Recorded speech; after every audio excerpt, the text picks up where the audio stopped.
बिस्मिल्लाहिर्रहमानिर्रहीम अस्सलाम वालेकुम। मैं सैयद इमरान शफ़क़त आपकी खिदमत में हाज़िर हूँ और इस खबर के साथ कि अभी तक कोई खबर नहीं है इलेक्शन कमीशन की। इलेक्शन कमीशन जो है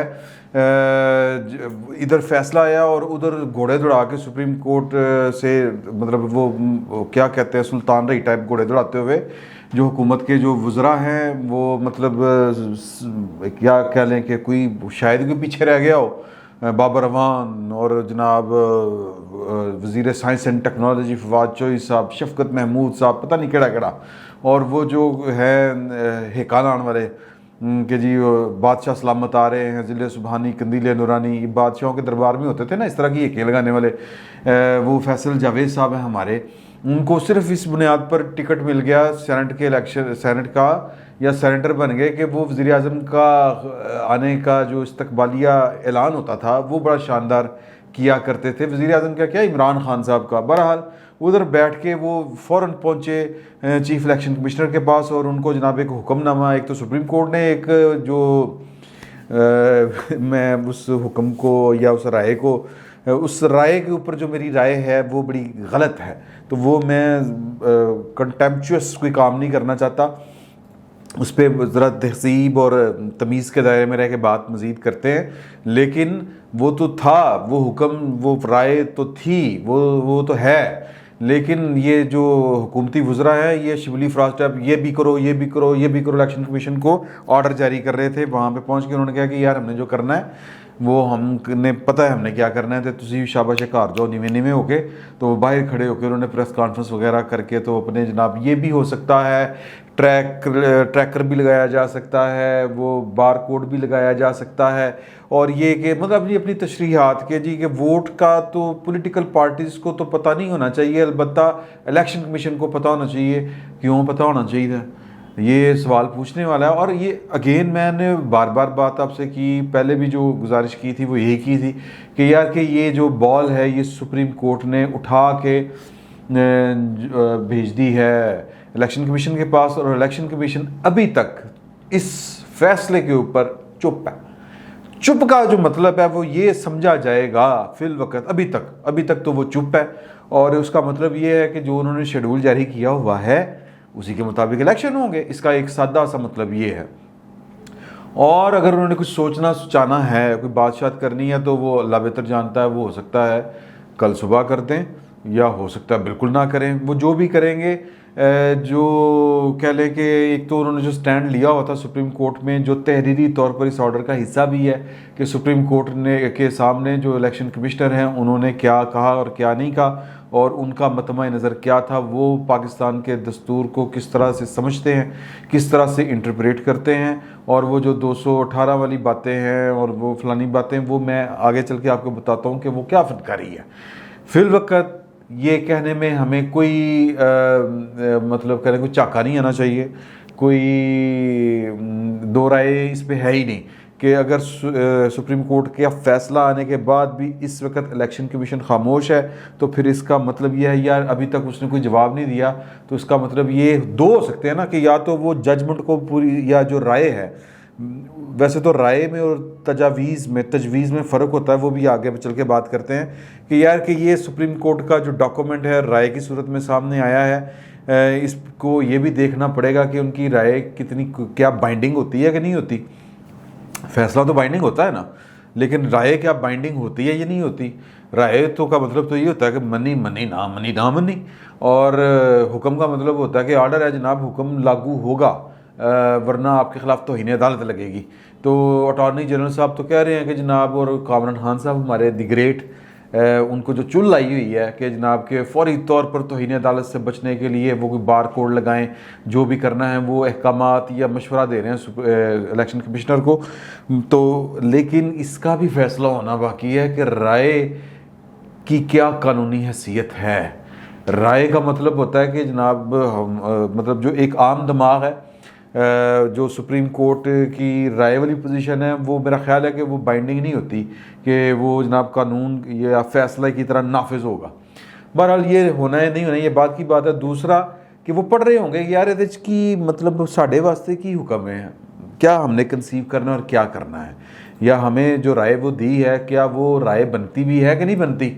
अगर वो मेरे वाली जो सोच रखते हैं इलेक्शन कमीशन वाले, कानून को समझते हैं, जानते हैं, उनको पता है कि क्या करना है, और हो सकता है कि अभी तक एक ये भी ऑप्शन है कि किसी सज्जों खबियों कोई बहुत बड़ा जरा ट्रक होता है वो आके कहीं इलेक्शन कमीशन के दफ्तर में आके वज ना चुका हो, तो इलेक्शन कमीशन को सोचना पड़ रहा हो। पॉइंट अब इस पे आए कि जी कि जो सुप्रीम कोर्ट में ने राय मांगी गई थी, तो राय और तजावीज़ साथ में आई। मंगी राय गई सी, नाल तजावीज़ आ गई। तजावीज़ या तजवीज़ और राय में कोई फ़र्क होता कि नहीं होता?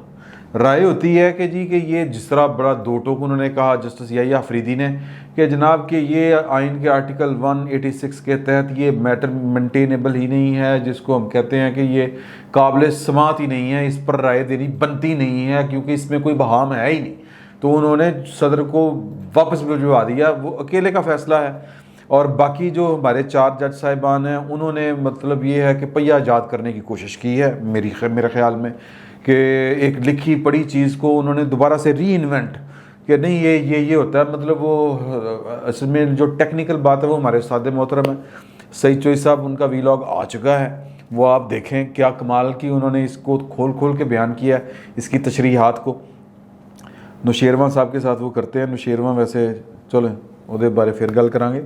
लेकिन ये जो है इलेक्शन कमीशन मेरे ख्याल में जो 218 वाली बात की है उन्होंने, पॉइंट 218 में वो है कि जी फेयरली करेंगे इलेक्शन, पाबंद बनाया गया है इलेक्शन कमीशन को कि जिसमें कोई करप्ट प्रैक्टिस ना हो, कोई करप्शन ना हो, इस तरह करके वो यकीनी बनाएंगे।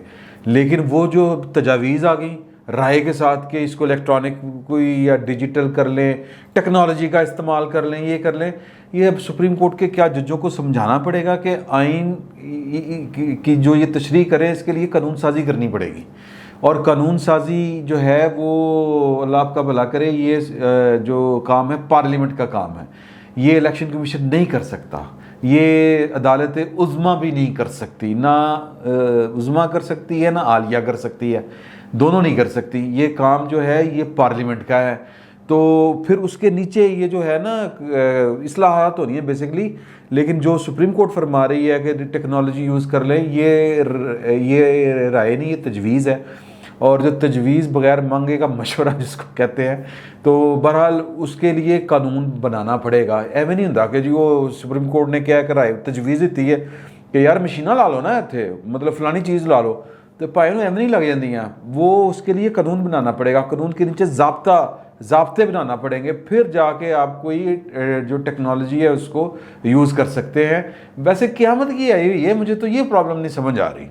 मतलब पाकिस्तान में क्या सेनेट का इलेक्शन पहली दफ़ा हो रहा है, और इस पर जो बड़े सारे सवालात थे कि यार कि वो करप्शन, वो क्या, वो बैड मैनर्स, कोई पैसे लेता है, वोट देता है, ये इन चीज़ों को कनेक्ट कैसे करेंगे, इसका भी कोई जवाब नहीं है। और बाट के सवाल दस्तूर पाकिस्तान 1973 का है, और जवाब आ रहा है कि जी 62 के आइन की रोशनी में जो 64 में फ़ैसला दिया गया था 1964 में, वो आ गया। मतलब अख दी दवाई अख ते लाओ यार, किते होर ना लाओ, पैर दे अंगूठे ते ना लाओ। तो बहरहाल ये सुप्रीम कोर्ट के ऊपर मैं तो फिर वही गल कहांगा कि जिनको राय और तजवीज़ का भी फ़र्क मतलब होना चाहिए ना। राय मांगी गई थी, तजवीज़ आ गई। अच्छा, राय होती है कि जी कि ये क्या आपके ख़्याल में ये कानून जो है इसका या आइन के इस आर्टिकल का क्या मतलब है, क्या इसका मतलब ये बनता है कि नहीं बनता, आपके बनता है या नहीं बनता। राय तो यही होती है ना, हाँ जी ये आपके ख्याल में ये रंग काला है कि सफ़ेद है, काला है जी, दूसरा कहे जी सफ़ेद है, ख़त्म हुई बात। नहीं, ये काला तो है, लेकिन इसको अगर आप तीसरी आंख से देखें तो ये चिट्टा भी आपको नज़र आ सकता है। इसके लिए ज़रूरी है कि आप फ़लाँ नंबर की ऐनक लगाएं, तो फिर हो सकता है आपको जो काला हरा नज़र आना शुरू हो जाए। ये तजवीज़ें हैं, ये तजावीज़ हैं। तो राय में और तजवीज़ में फ़र्क जान के जीना चाहिए। जिनको ये राय और तजवीज़ में फ़र्क का नहीं पता, उन्होंने बारे हम क्या कह सकते हैं, अफसोस ही कर सकते हैं।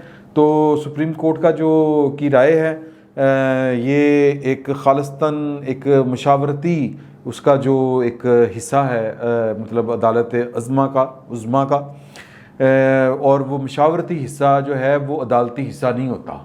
उस पर यानी उसकी दी हुई राय जो है वो हुक्म की तरह मुकद्दम नहीं होती कि जी कि वो लागू भी होगी। एक राय है, मान ली ठीक है, नहीं मनी तो ना सही। तो मेरा ख्याल ये है कि जो चीफ़ इलेक्शन कमिश्नर साहब हैं बड़े दबंग आदमी हैं, उन्होंने बड़ा दो टोक अल्फाज में जो पाकिस्तान के दस्तूर का दिफा किया है, और ये पाकिस्तान की तारीख़ में शायद ये पहला इलेक्शन कमिश्नर था जिसने इतने धड़ल्ले के साथ जो है वो दिलेरी के साथ वो दस्तूर के आगे आके खड़ा हुआ है कि मैं इसका दिफा करने के लिए हूँ और इस पर अमल करने के लिए हूँ। अब बाकी ये लोग देख लें कि मतलब ये तो हमारे साथ तमाशे जो हैं, मैंने पहले भी कहा था कि हमारे साथ कोई पहली बारी थोड़ी हुआ है। मतलब ये कि शारा दस्तूर के ऊपर अगर तो खाली सुप्रीम कोर्ट तक हो तो चलो गुजारा हो जाता है, शारा दस्तूर पर जो जस्टिस मुनीर की रूह भटकती फिरती मालूम होती है। और क्या कह सकते हैं, ये जब भटकती रूहें पाई जाती होंगी तो तब इसी तरह के फ़ैसले आते होंगे या राय आती होगी। मेरी बात अगर किसी को बुरी लगे तो माड़ा आदमी है, माफ़ कर देना। और बात वही पे है कि इलेक्शन कमीशन के ऊपर है अब कि इलेक्शन कमीशन जो है वो क्या इसके ऊपर रिस्पॉन्ड करता है। अगर तो खामोशी, जिस तरह अब तक खामोशी इख्तियार की गई है, अगर कि खामोशी इख्तियार रखी गई तो इसका मतलब होगा कि इलेक्शन कमीशन अपने तयशुदा शेड्यूल के मुताबिक इलेक्शन करवाएगा, और ये हुकूमत की ख्वाहिशें दावे धरे के धरे रह जाएंगे। सुप्रीम कोर्ट की राय अगर इस पर अमल होना है तो मेरा ख्याल है कि इसका जायज़ा पार्लियामेंट ने लेना है, इलेक्शन कमीशन नहीं लेना, क्योंकि इलेक्शन कमीशन कानून साजी नहीं कर सकता। और जो टेक्नोलॉजी यूज़ होनी है, ये इलेक्शन रिफॉर्म्स ये पार्लियामेंट ने करने हैं, ये किसी और इदारे ने नहीं करने। ये कानून साजी का इख्तियार पाकिस्तान के दस्तूर ने किसी अदालत को नहीं दिया, किसी इलेक्शन कमीशन को नहीं दिया, किसी ब्यूरोक्रेटिक बोर्ड को नहीं दिया, और किसी इस्टेब्लिशमेंट नाम के किसी भी हैयत मुक़तदरा, ये उर्दू में इसको इस्टेब्लिशमेंट को कहते हैं, उसको भी नहीं दिया। तो जिसका जो काम है उसको वो करने दें यार। अल्लाह दा वास्ता 70 साल हो गए एक दूजे दियाँ टंगां खिंचदे हैं, बहुत हो गई। फिल वक्त इतना ही, बहुत बहुत शुक्रिया।